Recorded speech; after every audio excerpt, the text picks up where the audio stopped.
8 ኩንታል በአንድ ጊዜ የሚያዝ አቅም ያለው ሲሆን በሰዓት እስከ 24 ኩንታል ድረስ መስራት ይችላል።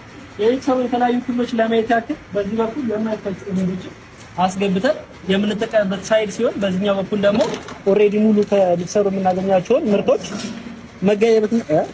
ማግኘትና መቀበል እንችላለን። ወደ ማሽኑ የተለያዩ ክፍሎች ወስዳችሁ ሚክሰሩ መጀመሪያ የሚቀበለውን እህል ደግሞ የምናዘጋጅበት የወፍጮ ክፍል አብረን ያለን ማለት ነው።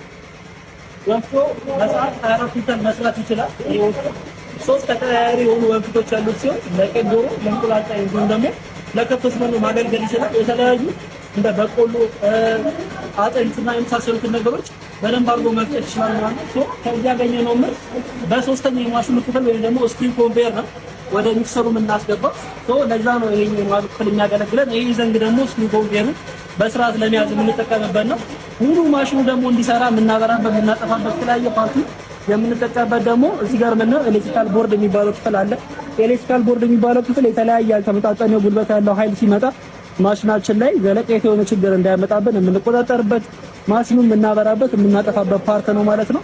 የተለያዩ አይነት ማሽኖችን እንሰራለን። ከዚህ ከመኖ ማቀናበሪያ ማሽኑ ውጪ ራሱ ሆኖ በተለያየ አይነት አቅም